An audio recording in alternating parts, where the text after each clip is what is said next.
Alright, kumusta kayo? Okay, kape-kape muna. Magmamaritesan tayo, okay? So, siyempre, laging kailangan meron tayong update or pag-uusapan tungkol kay Isko Moreno, okay? So, maraming mga kaganapan eh. Sisingitan natin yan dahil para sumarap ang ating kwentuhan, okay? So, yung last time na video ko ay medyo maraming nag-comment, iba't iba ang kanilang interpretasyon, pero lahat yun welcome, open tayo sa ganyan, okay? Karapatan ng tao na kung anong opinion nila ay gusto nilang i-share, so welcome po yun, okay? Yun nga lang ay meron tayong may mga ibang tao na nagre-react din doon sa kanilang mga comment. Merong agree at merong disagree. So, okay, let's break it down doon sa pangyayaring iyon. Kasi inilagay ko yung na pwedeng matalo si Chi Atienza nitong si Yul Serbo. Okay? Hindi ko sinasabi na ako'y pro Yul Serbo o pro Chi, di ba? So, kaya lang, may mga nag-react na talagang may mga diehard Chi. At saka, meron mga sila na yung kanilang panariling opinion ay gustong i-apply sa ibang tao. Okay? However, meron tayong paliwanag diyan, i-neutralize natin yan. Okay? Alright. May rekomendasyon si Isko Moreno na tulungan itong mga kasama niya sa ticket, which is walang masama doon at maraming taong sumusuporta at isa na tayo doon. Kaya lamang ay the reality ay hindi parang very challenging yun. Although malakas yung mga sumama kay Isko, yung katikit niya. Let's say isang barangay, meron doon kamag-anak na isa kumakandidatong konsehal. Ay siyempre, isisingit din naman niya yung kamag-anak niya. Ganun ang kultura ng mga Pilipino. Okay? Merong mga sumisikat na ng mga politiko, pero hindi katikit Isko, siyempre isisingit din yun, di ba? Okay? Merong nasa line up ni Isko na hindi naman gusto ng ng botante, pero gusto niya si Isko. So, maaaring si Isko ang iboboto niya, pero mababawasan yun, aalisin niya at isisingit yung iba. So, nangyayari po yung bagay na yan. Okay? Ang masama nito, merong vlogger na, Isko vlogger, na kinikriticize niya yung aking, opinion. Pero sabi ko na lang, ikaw naman ay vlogger din, bakit hindi mo na lang i-vlog yung gusto mo? Kung vlogger ka naman eh. Okay?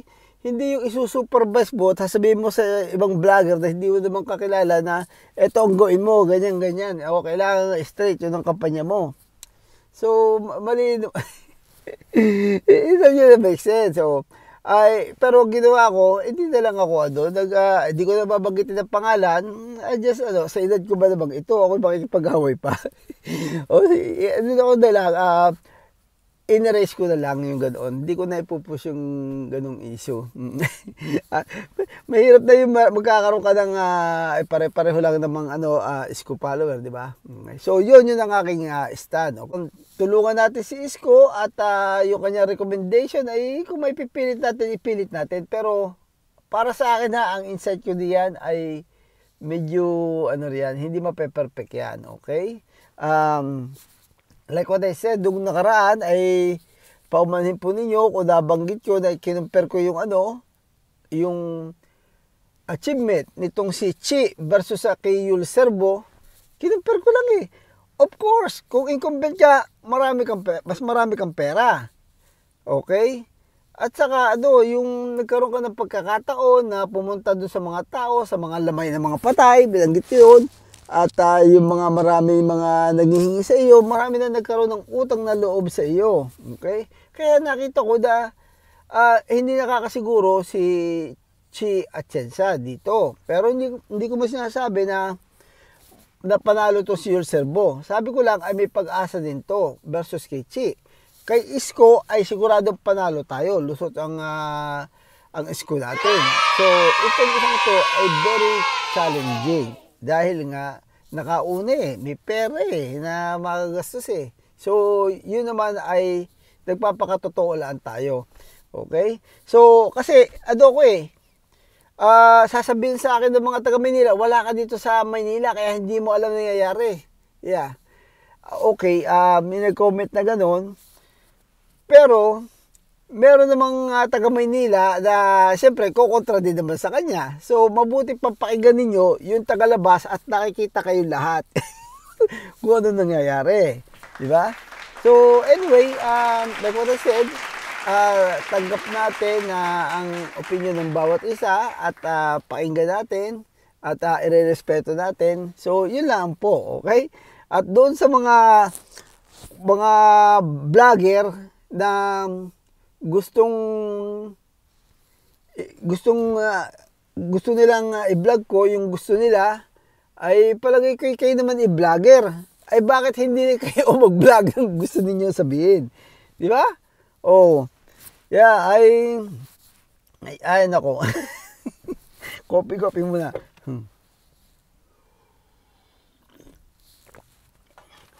And anyway, alright, idagdag natin to. Alam naman natin na may mga kumakandidatong mga konsihal, congressman na maraming pera.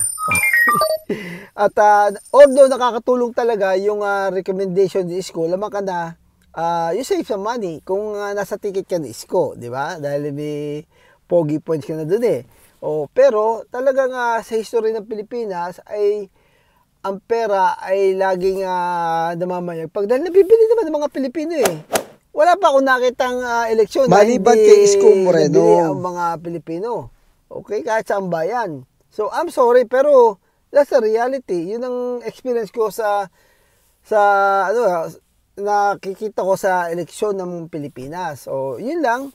Like what I said, mas maganda makinig sa tagalabas kaysa doon sa loob. Dahil lang yung mga tao pag nagsasalita, ang gusto nila mapakinggan lang ay yung kanilang sarili. Pero yung katotohanan ay wala, ay nasa paligid nila ay sila nagbubulag-bulagan. Okay? Ito bibigyan ko kayo ng example. Check this out. Let's say Mike Abe at saka to si Chris Ulo, nakakatuwa yun eh, nakakatuwa vlogger yun eh. Tanungin mo sila ng katotohanan. Magbabayad ba ng buwis itong si Marcos? May plano ba siya magbayad ng buwis? Pag hindi, mga ganyan lang. Hindi na nakakagutin. Vice Ganda, anong pangalan no? Anong yun? Si Banat Bay. Lagi niya kinakampanya, pag mali daw ay kinikriticize, pag tama ay pinupuri. Is that gonna make sense? Dahil meron kang puon na pinagsisilbihan. O di bias ka na. Paano mo, doon pa lang i-contradicted na yung sinasabi mo. Okay? So, however, sasabihin nila, ikaw, pilospong mamay, bakit si Isko lang ang iyong puon? Pwede nila akong batuhin na gano'n. Ay, hindi sa gano'n. Ang sa akin lamang ay may resibo at wala namang issue pa si Isko Moreno. Okay? So, iba naman yun, okay? Pero sasabihin nila, bias din ako. So, therefore, in fairness, I let people live and then they gonna let me live. Diba? Dapat magkaroon ako doon ng mabalansi ko yung sa sarili ko. Although, naniniwala tayo na walang garapal. Ang case ko puro accusation lang yung boy benta pero ginustified naman niya. At saka yung mga konseho niya ang gawa ng black and white. At ang binanggado ni Isko ay yung inabuso, yung pagrenta ng property at ginagawa niya ng paraan para kumuha ng pera, dapat lagay sa COVID na at yun naman ay black and white na ginagawa niya. Ang problema lang nung nakaraan ay bulok yung campaign manager ni Isko at hindi pinaliwanag ng ayos doon, pinabayaan na magkaroon ng narrative na nagbenta lang siya na walang dahilan. So, yun ang nakaraan Okay? Sabi mga bagay na hindi na i-correct ng ayos. Okay?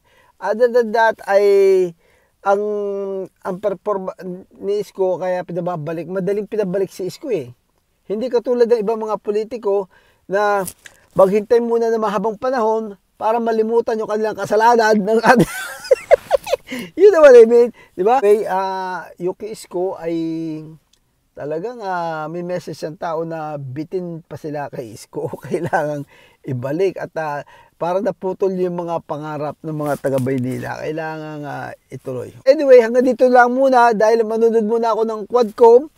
Okay, ang dami mga ang ganda pag-usapan din dito. Sa next vlog natin sisingit natin itong mga kwento rito. Very awkward ang ang mga sitwasyon dito. Pinaupo si Dilima sa katabi ni Digong, yung away ni Trillanes, yung mga contradicted ni Digong. Ay, ako, ang sarap ng ang dami kong naubos na kape. Siguro yung kapeng na naubos ko ay halos hindi na ako nakakatulog ng gabi dahil kapapanood dahil ayaw ko ma-miss ang punto by punto. Anyway, salamat po sa mga nag-subscribe at diyan lang kayo at meron pa ako pasunod na vlog. Kaya lang napasarap ng panonood kaya hindi na ako nakapag-vlog ng 2 araw Okay, alright, I'll see you with my next vlog. Alright, peace out. God first.